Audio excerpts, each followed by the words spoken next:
स्वागत है दोस्तों। आप सभी परीक्षाओं की तैयारी में लगे होंगे। उम्मीद करते हैं कि यह प्रैक्टिस सेट आपके बहुत काम आने वाला है। हमने हिंदी साहित्य के बहुत ही कोने कोने से जो बहुत महत्वपूर्ण प्रश्न हैं उसे इस वीडियो के अंतर्गत शामिल किया हुआ है और ये बहुत आपके लिए उपयोगी होगा। तो चैनल को सब्सक्राइब कर लीजिए, वीडियो को लाइक कर लीजिए। शुरुआत करते हैं। पहला प्रश्न है, 2021 का व्यास सम्मान किसे प्रदान किया गया था? इसका सही उत्तर है असगर वजाहत को। और किस रचना के लिए? महाबली नाटक के लिए। तो 2021 का लेटेस्ट जो व्यास सम्मान था वो प्रदान किया गया असगर वजाहत को महाबली नाटक के लिए। भारत भारती पुरस्कार कौन सा संस्थान प्रदान करता है? भारत भारती पुरस्कार उत्तर प्रदेश हिंदी संस्थान प्रदान करता है और यह उत्तर प्रदेश हिंदी संस्थान का सबसे बड़ा साहित्यिक पुरस्कार है। रामधारी सिंह दिनकर की किस रचना पर ज्ञानपीठ पुरस्कार प्राप्त हुआ? तो रामधारी सिंह दिनकर की उर्वशी पर 1972 ईस्वी में ज्ञानपीठ पुरस्कार प्राप्त हुआ। पंत जी को किस काव्यकृति के लिए ज्ञानपीठ पुरस्कार प्राप्त हुआ? तो वह रचना उनकी चिदंबरा थी। 1968 ईस्वी में इस पर ज्ञानपीठ पुरस्कार प्राप्त हुआ। अब आपको यहाँ एक चीज़ और ध्यान देनी है कि चिदंबरा पंत की है और कौन सी विधा की रचना है? काव्यकृति। ये भी आपको साथ साथ में बहुत ही एकदम सचेत होकर के देखते रहना है। प्रथम विश्व हिंदी सम्मेलन कहाँ हुआ था?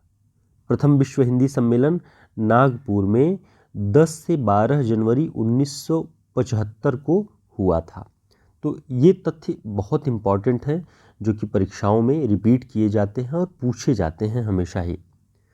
नाथ पंथ और संत साहित्य में प्रयुक्त सुरति शब्द आया है नाथ पंथ में और संत साहित्य में। उसका क्या मतलब है? उसका अर्थ है ध्यान योग। सुरति का आशय ध्यान योग। ऋतु वर्णन तो इनके ऐसा और किसी श्रृंगारी कवि ने नहीं किया है। ऐसा श्रेष्ठ ऋतु वर्णन कौन किया है? शुक्ल जी के अनुसार कवि सेनापति। शुक्ल जी मानते हैं कि कवि सेनापति से अच्छा और बेहतर ऋतु वर्णन किसी और श्रृंगारी कवि ने नहीं किया है। आचार्य शुक्ल ने महाकवि सूरदास जी को जीवनोत्सव का कवि कहा है। जीवनोत्सव का कवि सूरदास को किसने कहा है? आचार्य रामचंद्र शुक्ल ने। अगला पॉइंट है, कविता करके तुलसी न लसे, कविता लसी पा तुलसी की कला। यह पंक्ति किसकी है? यह पंक्ति तुलसीदास जी के बारे में अयोध्या सिंह उपाध्याय हरिऔध जी ने कही हुई है। ये बहुत इंपॉर्टेंट है, ये सब आप ध्यान में रखिएगा। आचार्य रामचंद्र शुक्ल की पुस्तक त्रिवेणी में किन 3 कवियों की समीक्षा की गई है? अब यहीं से ध्यान रखिए कि त्रिवेणी में कितने कवियों की समीक्षा की गई है? 3 कवियों की। और वो 3 कौन हैं? वो 3 आचार्य रामचंद्र शुक्ल की दृष्टि के सर्वश्रेष्ठ जो कवि हैं, जायसी, सूर और तुलसीदास।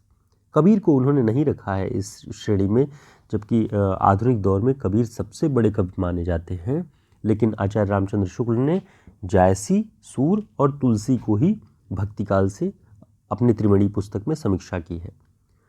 रूपकों का बादशाह किस कवि को कहा जाता है?